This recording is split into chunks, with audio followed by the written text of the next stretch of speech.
I don't have a clock visible, so feel free to interrupt me or let me know when we're getting close to time. Okay. So female reproduction is what we're going to be discussing today. So I thought we could start with some of the basic kind of anatomy-esque parts of this. So relevant to us today, we're going to talk about the ovaries, fallopian tubes, uterus. So the ovary is the gonad. It is what is producing the sex hormones in females. It produces the eggs, the follicles, and those functional units are called the ovarian follicles. Just like the follicles, follicle stimulating hormone in males is going to lead to the development of sperm. In the ovaries, the follicle stimulating hormone is going to lead to the development of the egg. The fallopian tube is how the eggs are transported to the uterus. It is also in the fallopian tube where fertilization occurs, where the sperm and the egg can emerge. And the uterus is the site of fetal development. So if we get into the ovary a little bit more, the ovary is going to contain follicles at different stages of development. And in fact, women are born with all the follicles they're ever going to have already. And so we have a primary follicle. This is just showing you kind of the whole various stages and development of the follicles.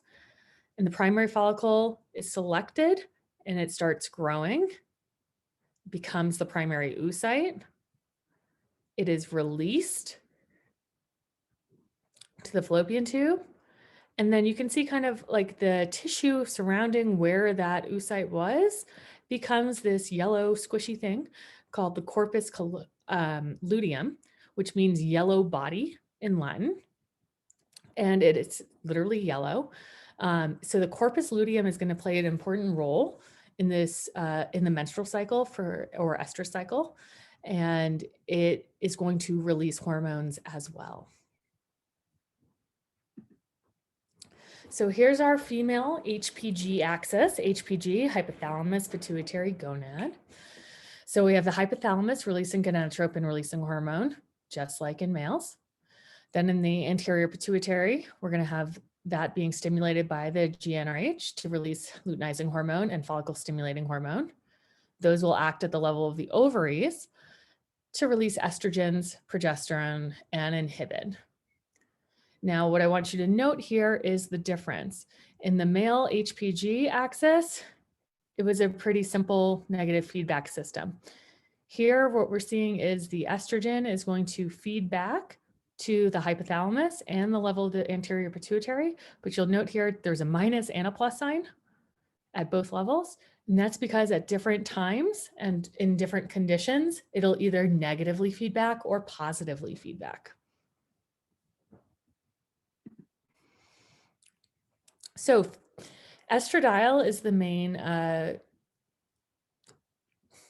androgen really being synthesized by the ovaries.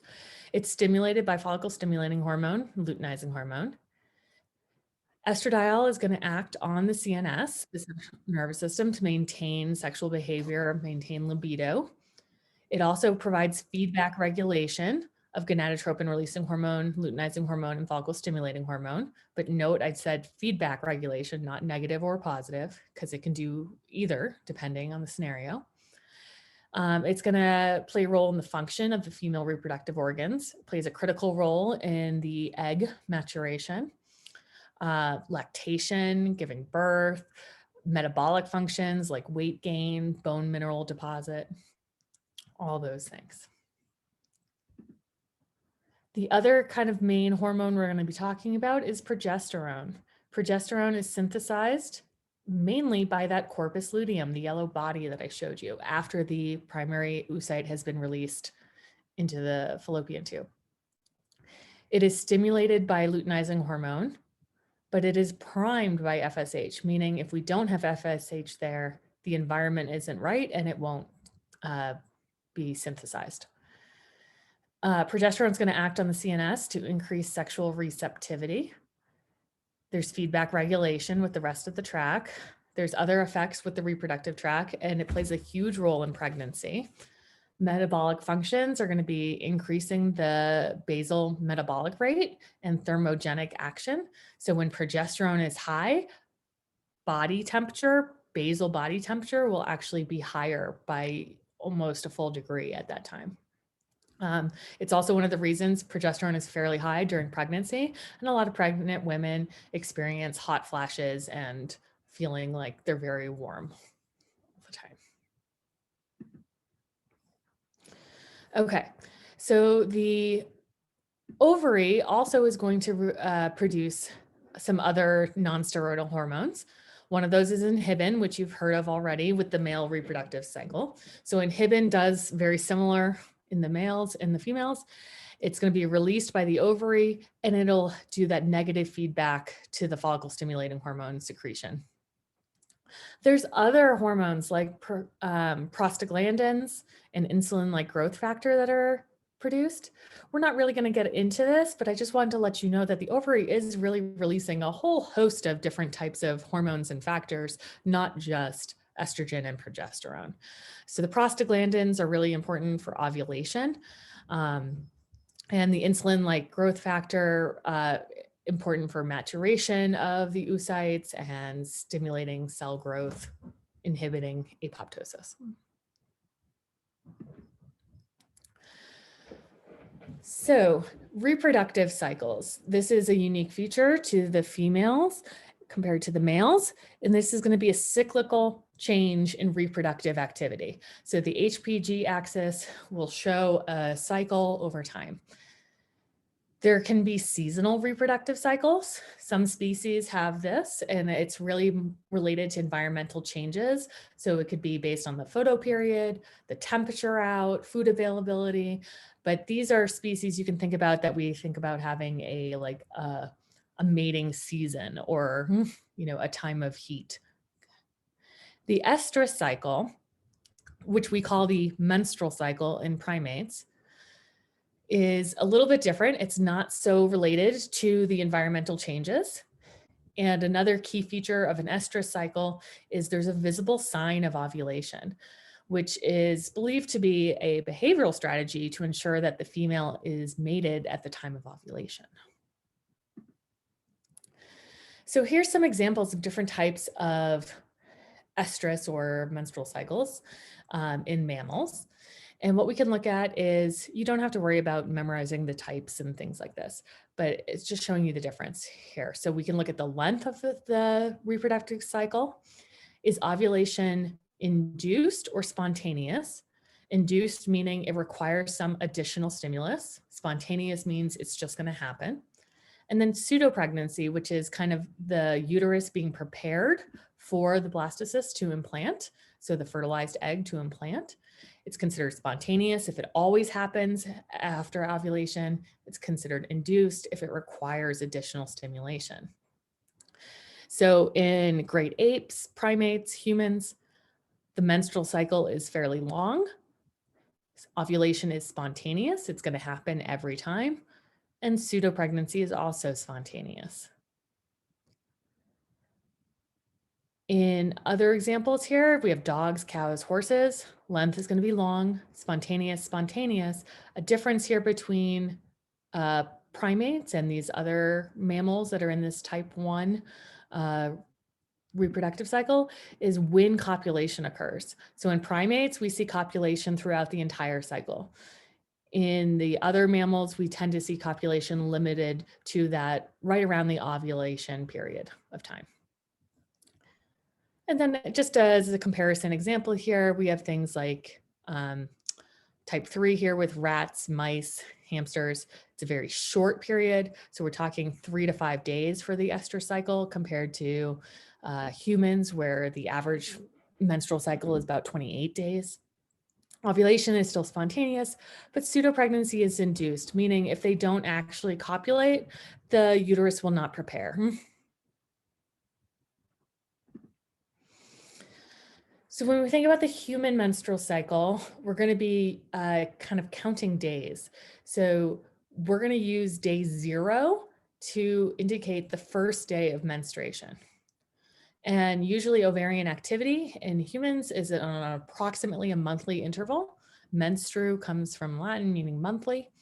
So menstruation is that periodic shedding of the endometrium, the kind of wall of the uterus, which in that pseudo-pregnancy phase becomes really thick prior to menstruation and is like prepared with nutrients and everything to have the fertilized egg implant. If that does not occur, they're going to shed the lining, the endometrium, under the stimulation of the ovarian steroids. That's accompanied by the bleeding. First day of bleeding, we call day 0. Okay. All right. So here's our big graph that we're going to go through multiple times. We're going to divide the menstrual cycle into 3 phases. We're going to talk about the follicular phase, ovulation, and then the luteal phase. All right. So if we think about the follicular phase, that's day 0 to about day 14. All right. And what is happening during that follicular phase? The common main feature of the follicular phase is that estradiol is going to be rising, rising, rising, rising, rising. Okay. So rising estradiol, every other hormone pretty much flat, body temperature pretty consistent. That's follicular. We can see the follicle is growing at this time in the ovary. Ovulation, we see this dramatic drop in estradiol, and we see a spike of luteinizing hormone and follicle stimulating hormone. We also see right at ovulation that temperature jump. Okay, that's about day 14. So the release of the egg to the fallopian tube. Now we're going to move into the luteal phase. So after the egg is released, ovulated, now we're in the luteal phase.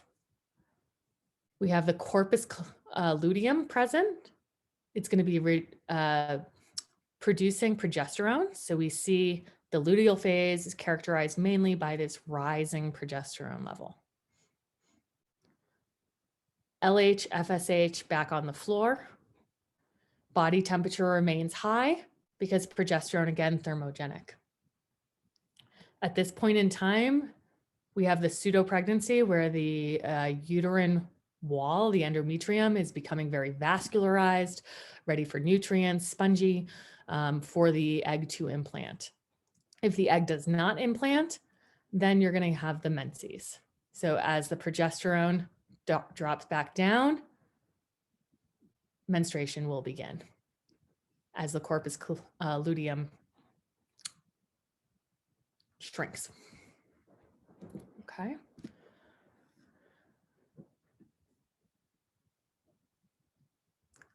Any questions so far? I want to pause.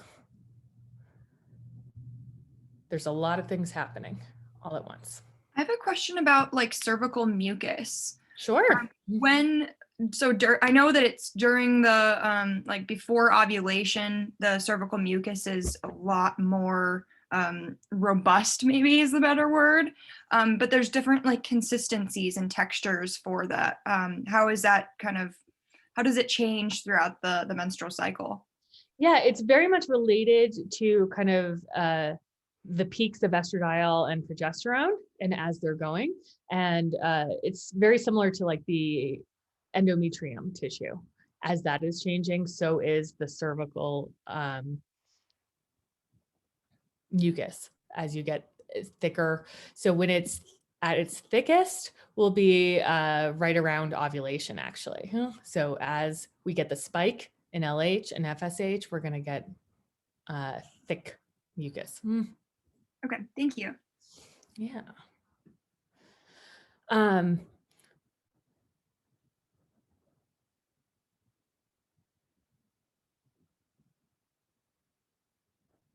The menstrual cycle is not really influenced by environment.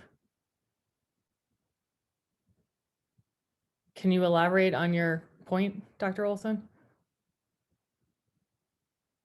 Yeah, I guess I would argue that the menstrual cycle can be influenced by environmental variables, including stress, drug use, a variety of others that I guess come to mind.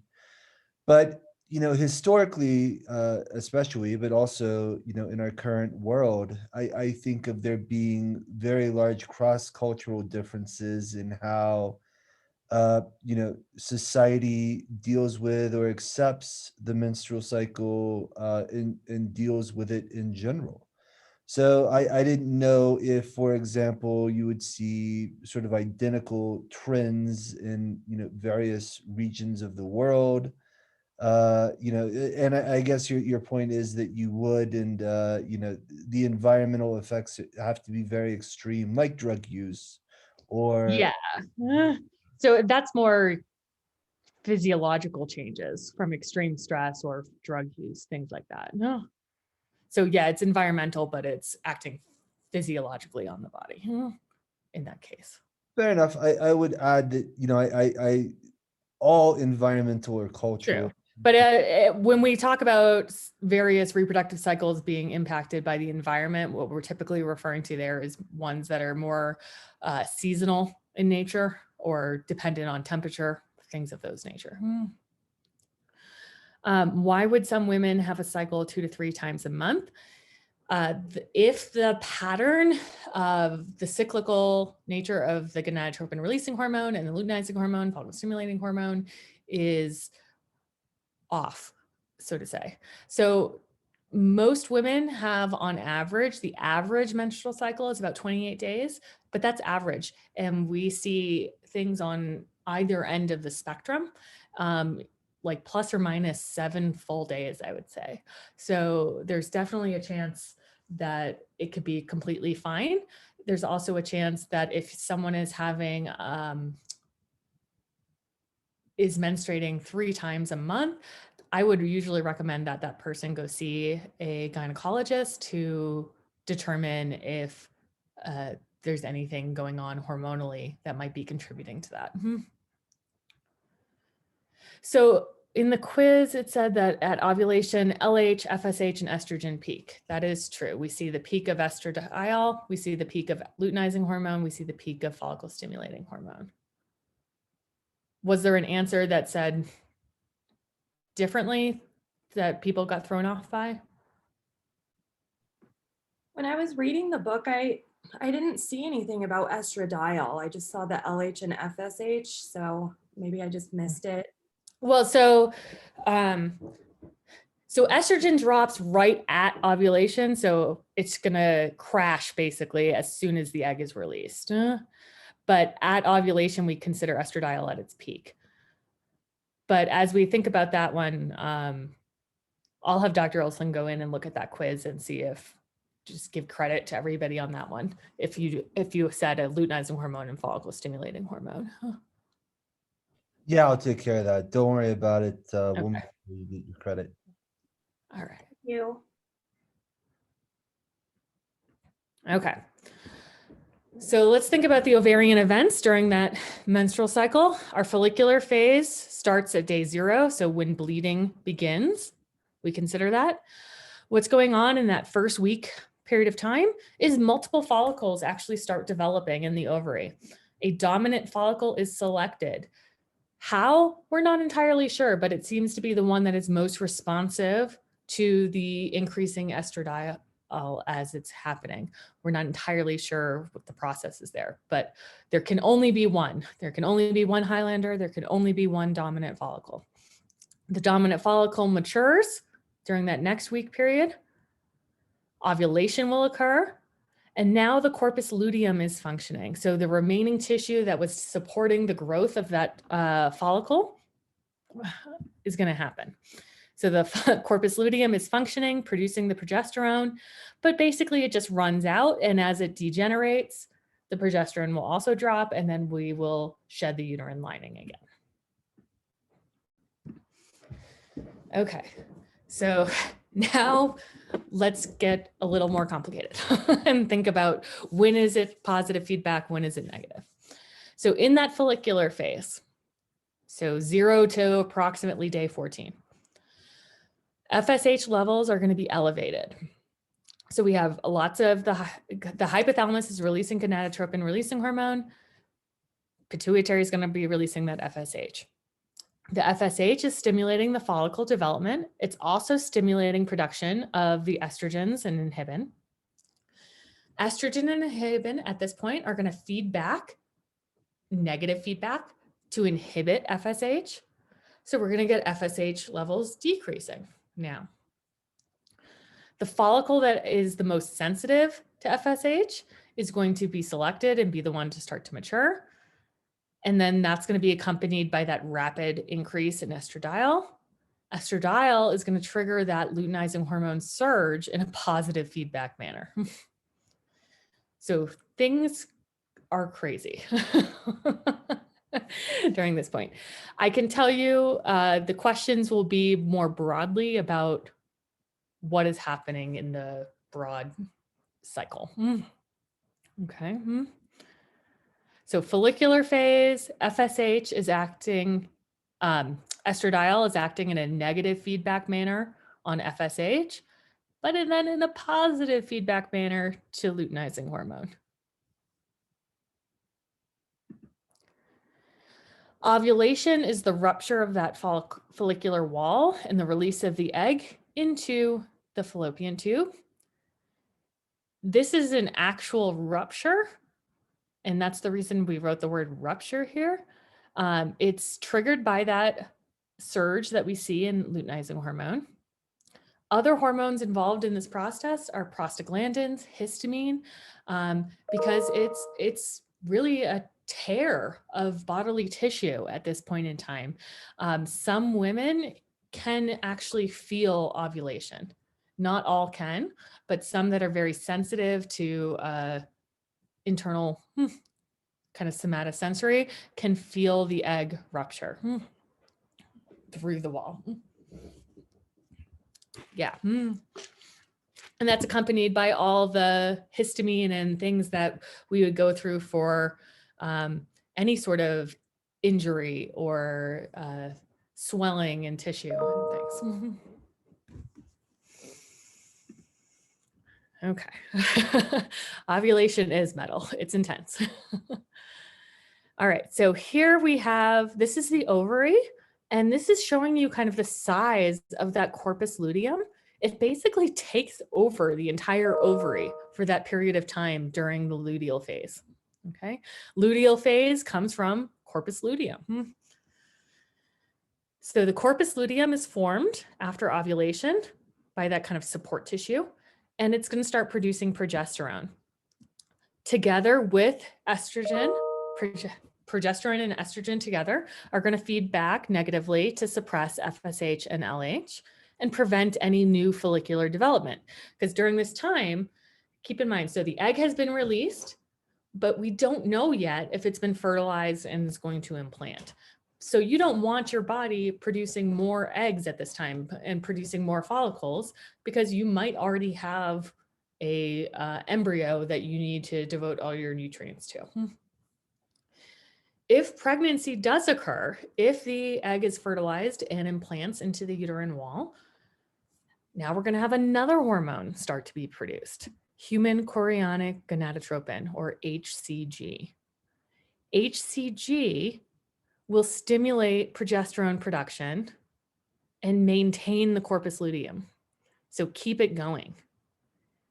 If there is no implantation of a fertilized egg, then there's nothing to support the function of the corpus luteum. So it'll regress, degenerate, and we'll see progesterone start to decline. Okay. So here's the uterine events. In the menstrual phase, which is the first day of bleeding, so that's really going to be follicular phase, the endometrium is degenerating as a result of that loss of progesterone. So progesterone's the black line here. We see it coming down. Then we start to get into this, what we call the proliferative phase. And this is just for the uterus, really. The proliferative phase is between the end of menstruation and ovulation. So it's that part of the follicular phase. Here now, the endometrium is going to start to grow again, regenerate, become thick, vascularized, lots of nutrients, and that's from estradiol, which is increasing at this point in time. Okay. So not only is estradiol increasing, but as that endometrium starts to grow and prepare for an egg to be implanted, it's also upregulating progesterone receptors in the uterus to make it prepared to respond. And then we have this secretory phase. So that's between ovulation and the next menstruation. So it's really the luteal phase. And here, basically, the uterus is kind of under the control of progesterone and estradiol, both of which are fairly high. And the endometrium's prepared to accept and nourish and develop an embryo. So it's very thick at this point. It's vascular and spongy in appearance. There's lots of glycogen and other nutrients and enzymes, and it's just waiting and ready. So here it is again. We can kind of look at it like this. In the ovary, the follicle is growing during the follicular phase, growing, growing. One follicle is selected. That follicle is released. Now we have a corpus luteum that is formed. It's going to produce progesterone, and then it'll degenerate. In the uterus, we start in the follicular phase with that menstrual flow, shedding of the endometrium wall. Proliferative phase, we're going to start preparing and growing it again. And secretory phase, where we're very spongy and vascular. Pituitary hormone level, we have a little bit of that FSH going, but not too much. We're going to see that spike right at ovulation for both FSH and LH and come back down. The ovarian hormones, yellow line here is estradiol. So it starts growing and increasing during that late follicular phase, peaks right at ovulation, comes on down, a little high again, back down. Progesterone is on the floor all the way through ovulation and then starts to rise as it is being produced by the corpus luteum. Okay, so think about it kind of all together. What is happening at any given stage?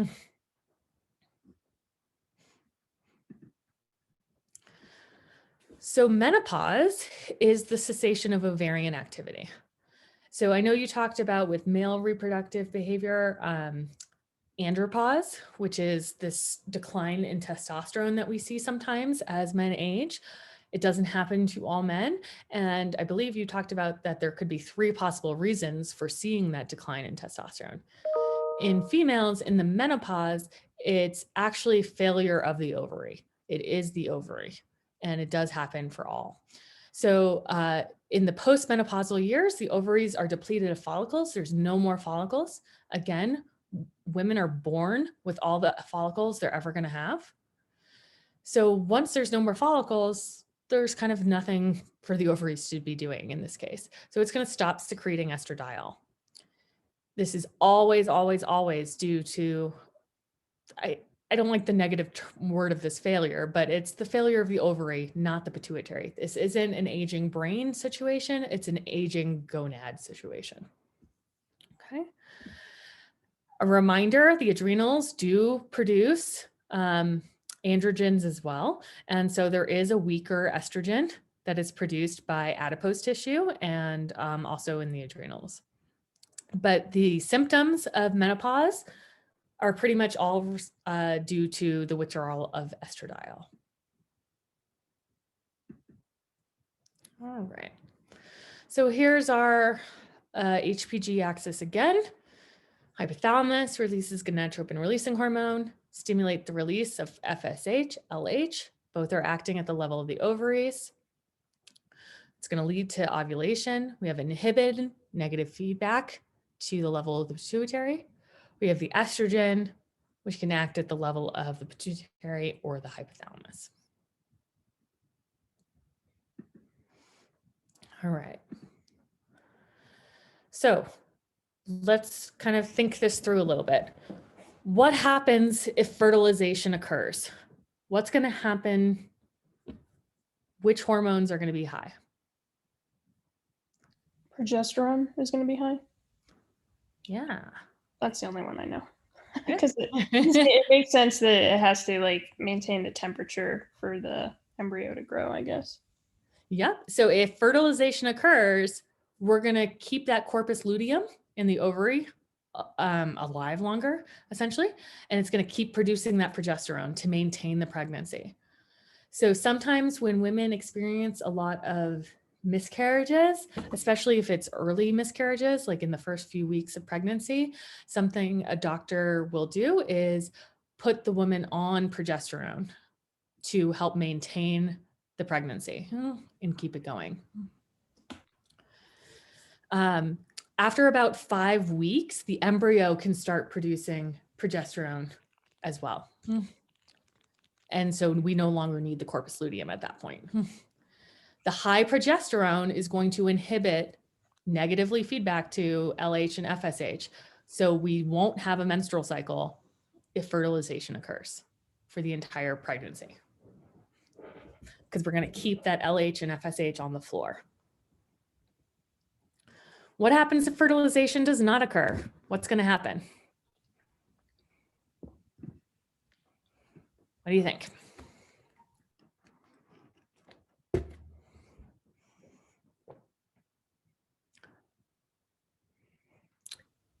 Are you going to shed the uterus lining? Menses is going to occur. What's going to happen to progesterone? It's going to go back down. Yeah. If there's no implantation, the corpus luteum is going to break down. So we have nothing producing progesterone anymore. So the uterine lining will then break down. That's menstruation. We'll start producing FSH and LH again, and we'll start a new cycle. Average menstrual cycle is about 28 days in humans. And again, that is average. That does not mean every woman has 28-day menstrual cycle. It can be anywhere from 21 to, 35 days is completely within the norms. All right. So I mentioned that other hormone that is produced, but only during pregnancy. This is human chorionic gonadotropin, HCG. It is what is going to rescue that corpus luteum and prevent it from degenerating. So when the embryo implants, HCG will start to be produced really rapidly. And in fact, it doubles in concentration every 2 to 3 days in early pregnancy. So this is that purple line here. So this is when fertilization occurs, and we can just see, bam, immediately, this huge exponential growth in HCG. I also want to point out here, this is fertilization. So this would be what's happening during that luteal phase. So if we think about that graph and the levels of the hormones, here's estrogen, here's progesterone. If fertilization does occur, we're going to have huge amounts of estrogen and progesterone. Okay. I also want you to note here, when the baby is born, dramatic decrease in all three. Okay. So HCG is actually the hormone that pregnancy tests detect. So with the high sensitivity ones, these are the ones that are marketed as like not first alert, that sounds alarming. Early indicator ones, the ones that are advertised as being like, you can tell earlier, 3 days after a missed period type of situation.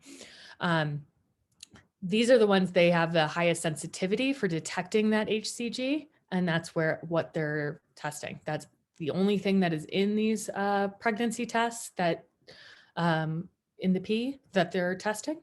They're just looking for that HCG. So that's also why sometimes it comes back negative, but then a few days later, it might be positive.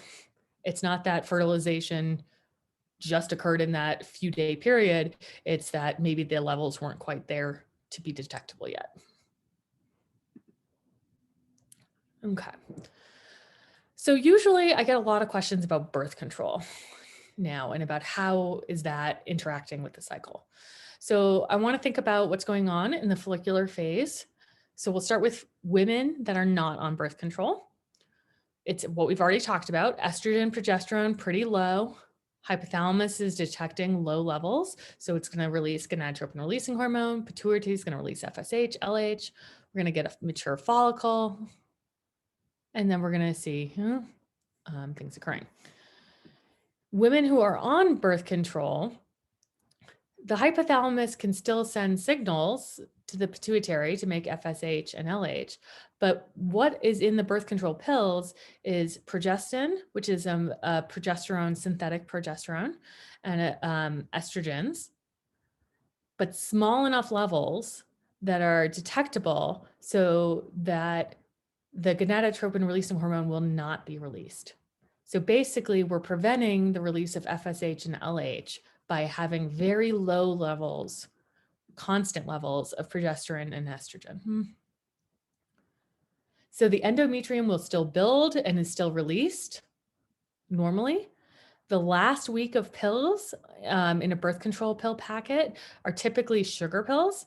And so at that point in time, when the hormones kind of stop or are no longer present, we'll have the shedding of the endometrium wall. Okay. It's important to kind of note that sometimes the pill does not completely stop gonadotropin releasing hormone from being produced. And actually, birth control pills, the level of hormones are cleared from the system within about 36 hours.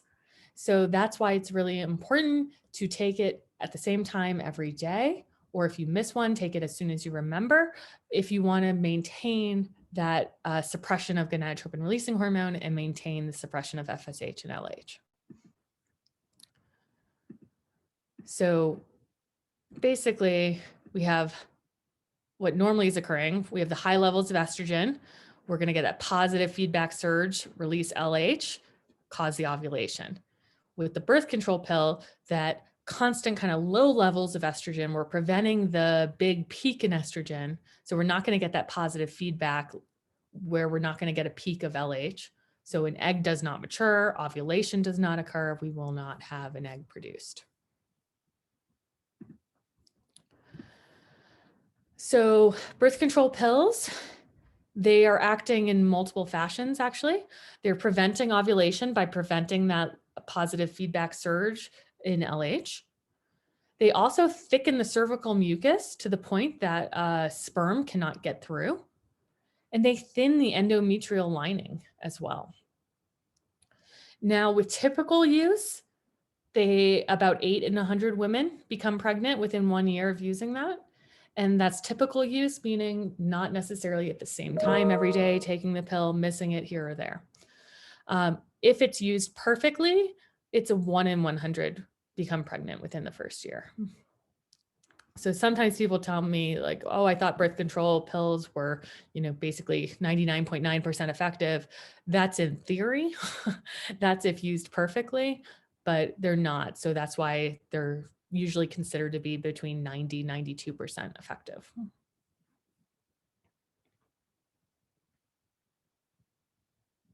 Is birth control the primary method of menses suppression? I'm thinking astronauts, military athletes who might be interested in options. Well,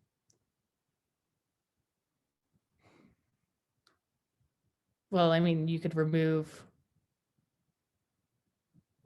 Are you just saying to like eliminate menstruation? Yeah. Well, forgive my male naivety. I don't know how to express this well, but yeah, no, I guess in general, I'm thinking about menses suppression. Like, for example, yeah, right. If you skip. Yeah, you can, if you do not take those sugar pills, you won't have the drop and you will not have the shedding of the endometrium lining. Yeah. There's other birth control methods that are hormonal that will essentially reduce or even eliminate potentially the menstrual cycle. But in general, most people who are wanting to kind of skip menstruation will do it with the birth control pills and not just like continually take the hormonal level. Yeah, that's There's even a whole brand of that. It's called lectureA, which is designed for people to only menstruate 4 times a year. yeah. Thanks. It occurs to me that seems, I guess, to me is an important concept. But yeah, I would say at least I know very little about such approaches or options. So anyway, I'll shut up now. Goodbye. Keep up the great work. So here's what that kind of looks like, the levels of the pill. And in case you're wondering, the mini pill is just progestin. It doesn't have any estrogen. And that's why it's even more critical that it's taken at the same time every day, because it's going to clear system. Is there any permanent side effects for people who choose a birth control that completely eliminates their period? So I can tell you that in every study we've looked at, there hasn't been any long-term effects. Now, there hasn't been any huge longitudinal studies yet. So I will say that, but there have been people that have been doing this anecdotally for a long time. And really the reason even seasonal, the one that is marketed to take the sugar pills and have a period once a season, so 4 times a year, there's no actual biological need for that. It's more for kind of peace of mind, because a lot of women who use the pills or to skip their period kind of panic in the sense of they don't know if they could be pregnant or not if they're not getting their period regularly. So it's almost more of a check. Does taking it regularly postpone menopause? This is a great question, because I told you we're not going to develop the egg, right? And so if we're not developing that follicle, does that mean there's still follicles left to continue to go? So we don't actually see that. That was a lot of theories, was that it would push back menopause a little bit. Doesn't seem to. It kind of seems like at a certain point when the ovary is aged enough, even if it's not completely out of follicles, the follicles themselves are so aged they cannot respond to the follicle stimulating hormone in the same way and develop. So yeah, no, that's a great question. It comes up a lot. So here's what it looks like taking a combination birth control pill with both the estradiol and a progesterone, synthetic progesterone in there. And we see these little tiny spikes. They're coming, and they are, you can see they're cleared. I mean, by 36 hours, they're completely gone. Okay. And then these little tiny spikes maintaining low levels kind of constantly are going to suppress that luteinizing hormone, follicle stimulating hormone, so we won't release and mature an egg. This is what it would look like on a hormonal intrauterine device, IUD. So here's Mirena, here's Skyla, 2 popular ones. Levels are super low. They're on the floor. They're just releasing extremely low levels of the progesterone constantly. So the plus is they can't be, you don't forget about it because it's implanted into the uterus and it's just constant low levels. So you're not getting those little spikes. And you're going to suppress the LH and the FSH in the same way. So the copper IUD is not a hormonal one. So you're not going to see these same hormonal levels.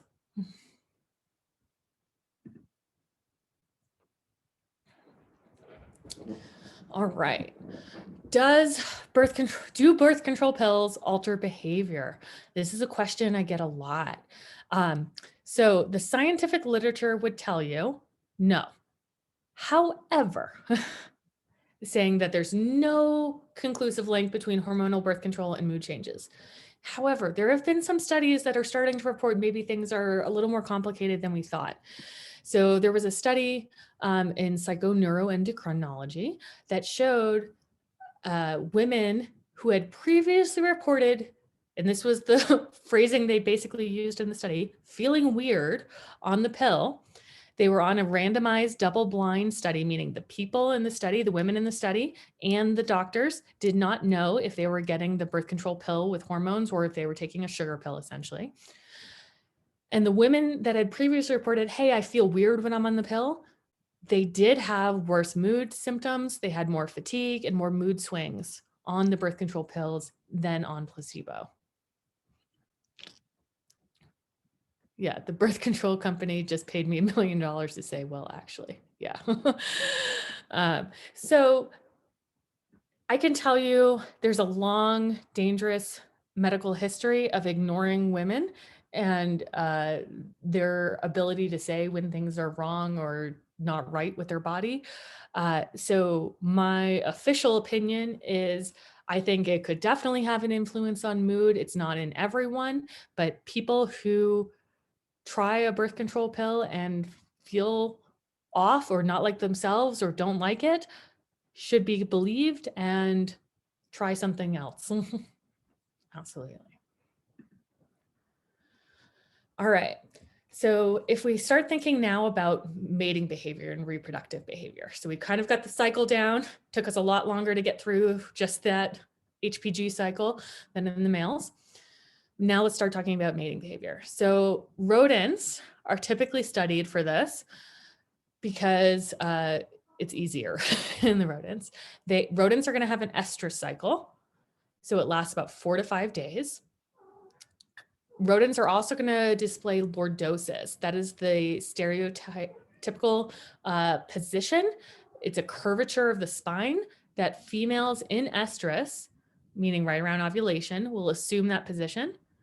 Non-estrus females, so females who are not in estrus, in ovulating or have had their ovaries removed, they will not show that position of the spine, the curvature of the spine, and they may actually injure males who try to mate with them.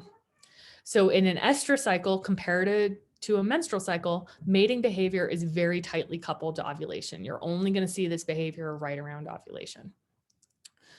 And lordosis, basically what it's doing is moving the vagina up so that the male can actually mate. In this position, it's kind of physiologically impossible for the male to mate. But so that's rodents. What about primates?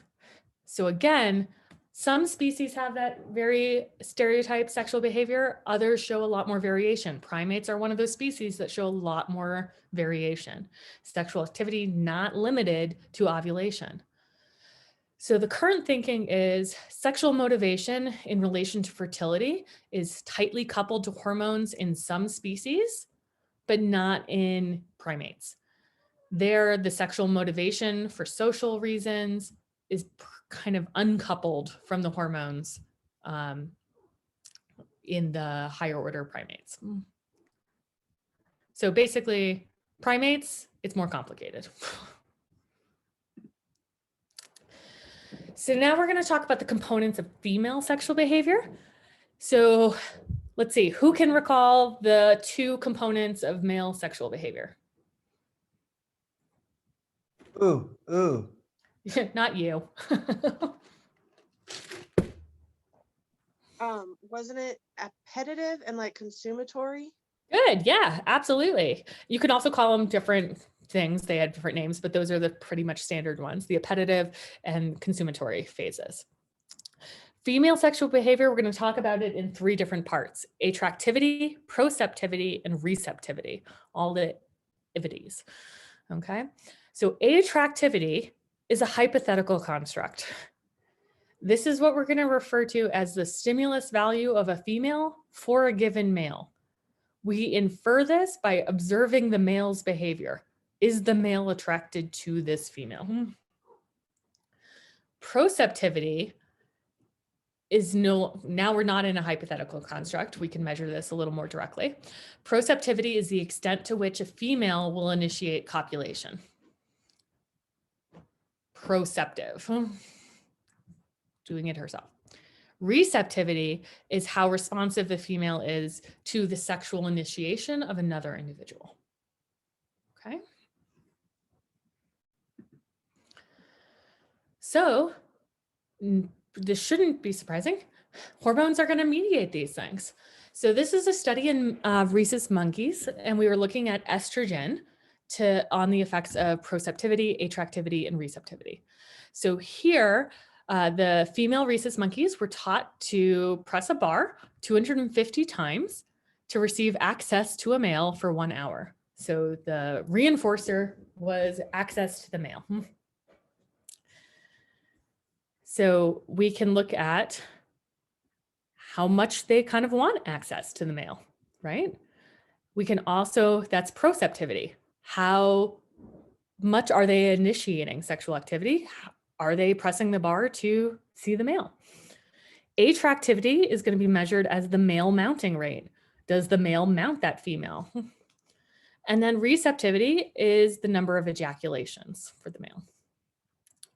And what we see here is that all of these factors, access time, male mounting rate, and number of ejaculations, all are going to be maximized when estradiol is peaked right around ovulation. So what does this tell us?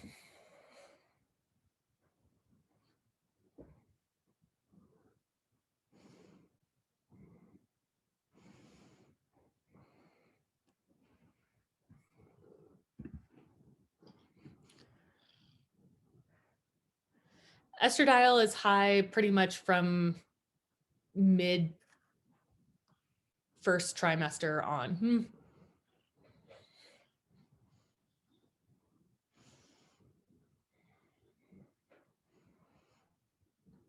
When you ask what does this tell us, do you mean something other than the role that estrogen's playing?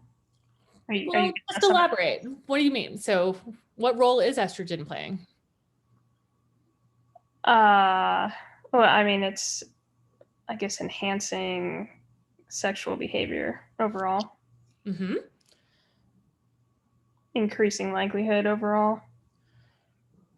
So why do we think it's peaking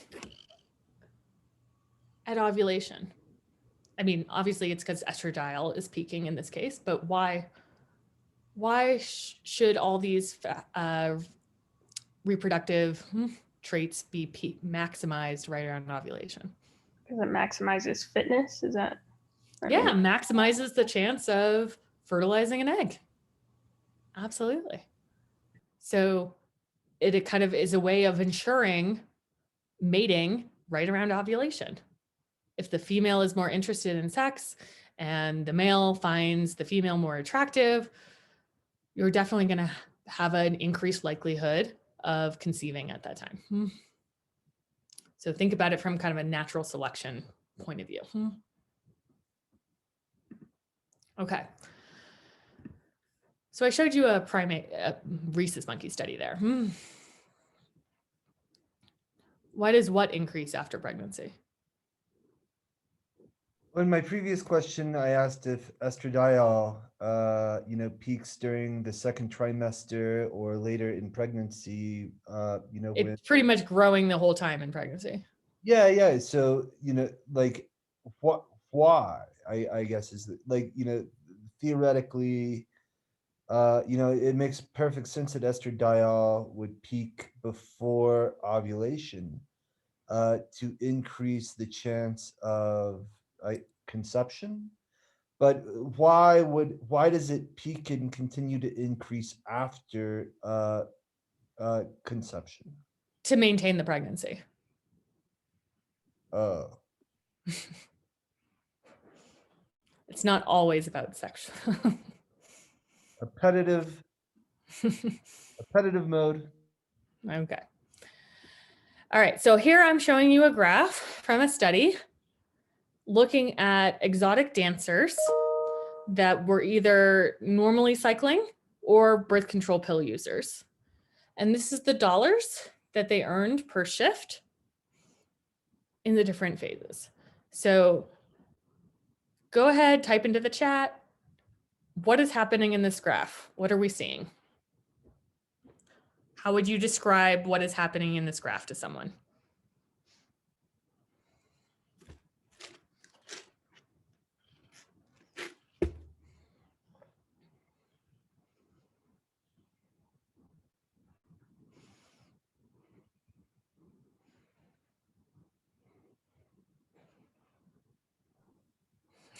More money, more fertile. think this has to do with the pheromones that are being released? So we'll talk about the pheromones a little bit. Somewhat controversial in humans, but interesting. Yeah. Yeah, so you're all putting in here. I really like the Melanie here, more money, more fertile. Fertile. It sounds like that should be a rap that like Salt and Pepper did or something. But that's a good one. So yes, exactly. What we're seeing here is that women that are on the birth control pill, pretty much same rate of tips, no matter what phase of the cycle. Whereas we see this spike right around ovulation for women that are normally cycling. So yeah, great questions, Justin. Is it behavioral by the dancers? Is it pheromone based? What's going on here? So exactly. Are the tips reflecting that the male clients found the dancers more attractive? Was it simply the dancers had higher attractivity right around ovulation? Was it the dancers were more proceptive, maybe more suggestive in their dancing at this time and thus became more attractive? What was going on here? So it's kind of the conclusion of the study was it's probably an interaction of all three of these, the attractivity, proceptivity, and potential receptivity.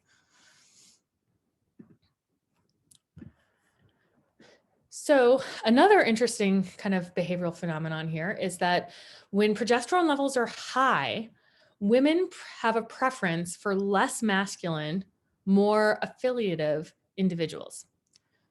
So here's two images. These are computer generated images. Which one do you think women report being more attracted to at ovulation? And which one are they most attracted to in the luteal phase?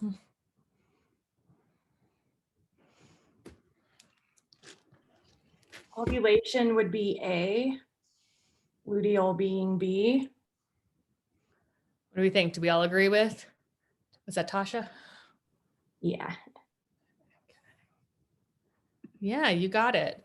So in the luteal phase or during pregnancy, whenever progesterone is high, women prefer kind of the less masculine face. At ovulation, right around ovulation, women will report being more attracted to the more masculine, less affiliative individuals. Why do we think that is? Well, ovulation is getting prepared for the egg to maybe be fertilized. So a more masculine male would be a better candidate to actually fertilize an egg. Yeah, so the more masculine features, more secondary sex characteristics in masculine fashion would be a high indicator of higher testosterone, potentially a better chance of actually fertilizing, fitness again. But then why the preference for less masculine when progesterone's high?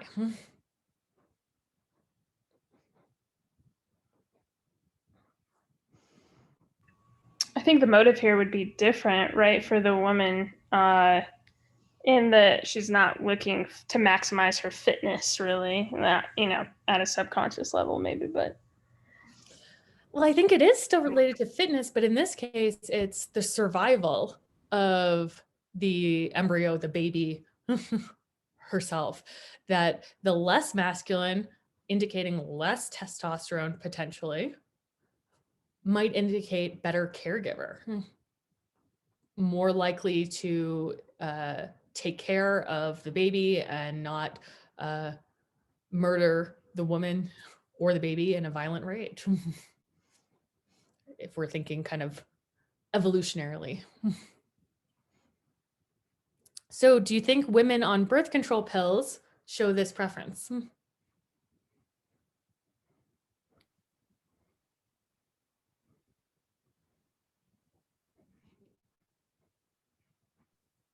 Good guess, yeah. They don't. Yeah, they really don't. Because progesterone levels are pretty constant the whole time. So we don't see this effect. Now keep in mind, this effect is fairly subtle. Okay, it's not like I can't stand to look at somebody. It's just more like on a rating of 1 to 10, we're going to be like a point or two higher at different times of the cycle. So as long as the birth control, whatever the birth control is, as long as it's keeping low levels of progesterone, we're not going to see this effect. Okay. So yeah, and in the follicular phase, prefer A. There we go. Okay. So when we talk about attractivity, again, this is a hypothetical construct. We usually measure it in terms of preference. In rodent studies, the way they do this is a setup like this, where they drop the male in this middle one, and we have 2 different females here, and we see which one he prefers to go to. And we say that is the one he is more attracted to. There are also some non-behavioral bases that we look at with attractivity, and this can include things like morphological changes, including like female primates' sex swellings that coincide with ovulation. So if you've ever seen a monkey at the zoo with looking like a painfully inflamed butt, essentially, that's just a sex swelling that occurs, and it's to attract the male's attention. It does not hurt those monkeys, but it's just to basically a big red flag to indicate to the males, hey, I'm ovulating. Mandrills are also metal. Yes. I can tell you I'm a primatologist. First time I was working with monkeys, no one told me about this, and I was horrified. I definitely was like reporting to the vets going, there's a problem. This monkey had some terrible injury or something is going on. And the vet had to look at me and go, you idiot, that's a sex swelling. It's fine. Okay. So estrogens enhance attractivity. We know this, we can do the same things we always do, right? The 3 ways we can look at the relationship between a hormone and behavior. We take it away, see if the behavior goes away. We can put it back in, see if the hormone behavior comes back. All right. So OVX means overrectomize, removing the ovaries. If we remove the ovaries, we don't have those hormones there. So overrectomized females are rarely, if ever, mounted by males. So that tells us attractivity is low. If we take those OVX females and we give them estradiol back, we see that they are mounted again.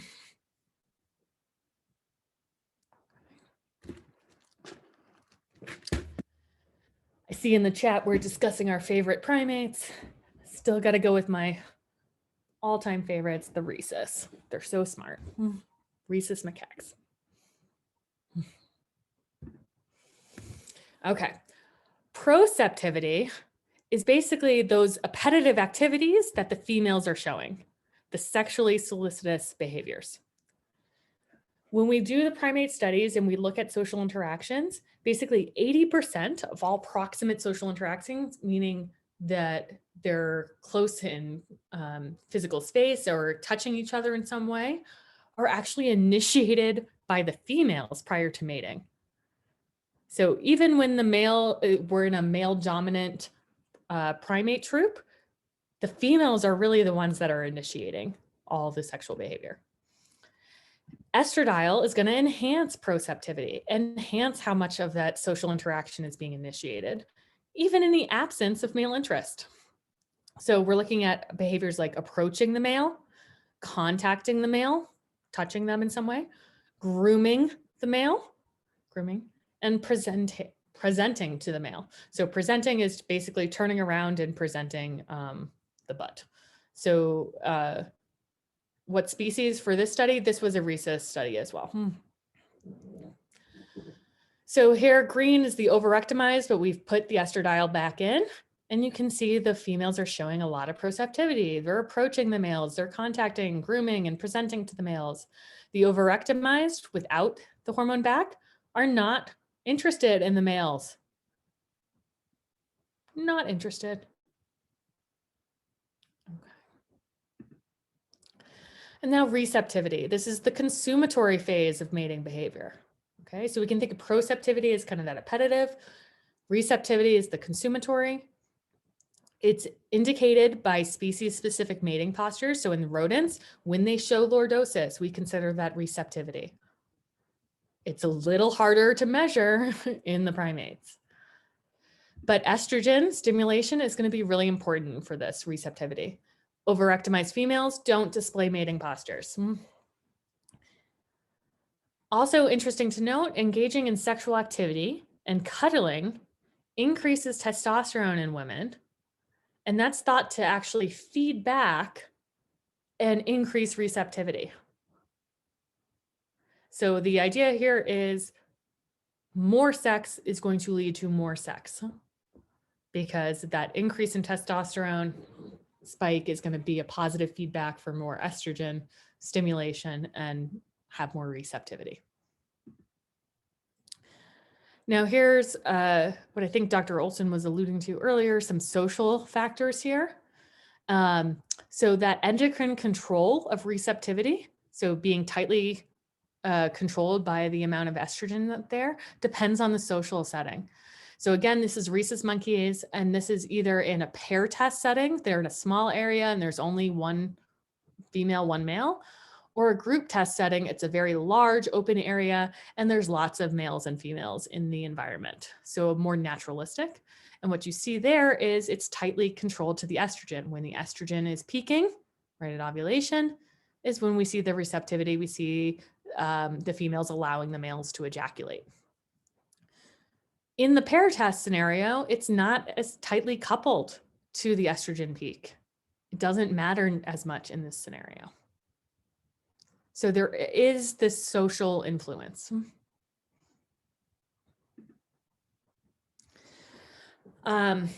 What's going on in humans? So similar to like we talked about in the males, women, they've done studies where women keep diaries of erotic thoughts, and lo and behold, it peaks right around ovulation. In fact, women initiate sexual contact more around the luteinizing hormone surge for that ovulation. But in humans, we see they're initiating, right? So proceptive behavior is higher right around ovulation, but they're not necessarily more receptive to male initiated sexual activity. So that's an interesting kind of note where it seems to differ a little bit from other species.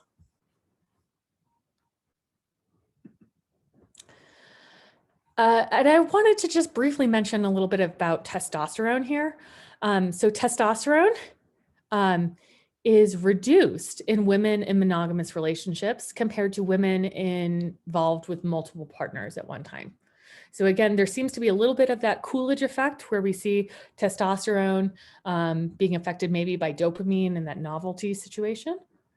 We see testosterone increases in women in new relationships, but then decreases after a brief period of time. Low testosterone is going to be associated with lower sexual motivation in women. And one of the side effects of birth control pills for some women, depending on what it is, there's so many different types of birth control pills, but the ones that have higher estradiol levels seem to cause testosterone levels to decrease, and that's been linked to low desire. So one side effect that is sometimes talked about with birth control pills is reduction in libido, and that is thought to be connected to that testosterone level. Okay. So just a reminder again that no such thing as male hormones, female hormones. We both have both, and we all have both, and they're both having influences. Okay. Oh, I'm going to run out of time. So maybe I'll just do one more slide, and then Dr. Olson, is it okay if I finish on Monday? It should probably only take 10 more minutes or so. Better you than me. Okay. So pacing of copulation can be important. So this is a really interesting study, and we see this in a lot of other species. We haven't really observed this in primates, but in natural settings, rodents will show paced behavior when group mating. And this enhances reproductive success. So by paced, I mean kind of the rhythm of the copulation and how many times the male is having sex and the pace at that. And they call this in the literature the vaginal code. And it's thought that the pacing of the rhythm here is helping maintain the luteal function to help the fertilized egg implant. And so we in fact see that when it is paced at the appropriate rhythm, a higher percentage of the rodents do become pregnant compared to non-paced. Oh. Okay. So yeah, I think I'll just stop here before we even go into pheromones, and we'll just pick it up there with pheromones on Monday. So any questions at this point in time?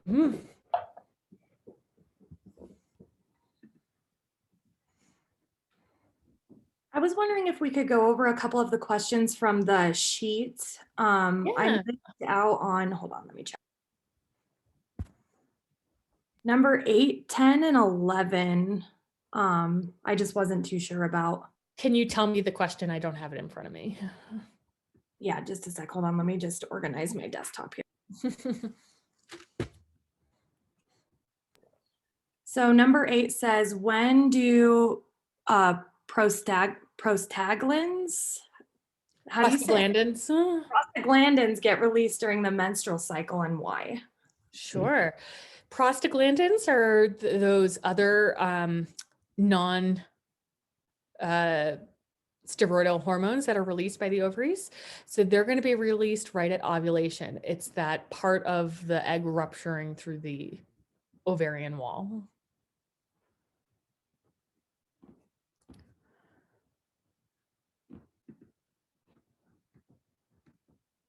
And the other one is the follicular, it's a fill in the blank. The follicular phase can also be thought of as the blank phase, which is the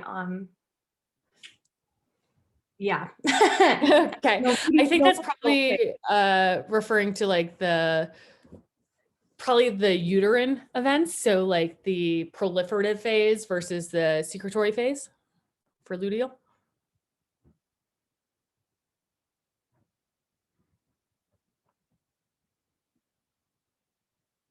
Thank you. And then the last one is what part of the HPG axis stops secreting hormones first during menopause? Oh, good question. What do we think? Anybody else want to take a stab? Or you just want me to answer? Isn't it the ovaries? Yeah, it's the ovaries. So it's the ovaries. That's the part of it's the gonad in the HPG axis that stops releasing the hormone first. Thank you very much. Of course. Anybody have questions on things on the handout so far? And we can also make sure we take a little time on Monday to review anything else as we finish up the material. We only have a little bit more to go. Okay. Well, then otherwise, I will see everybody on Monday. Thank you. Thank you, Dr. Hamilton. Of Thank course. you. Thanks. Good to see you all.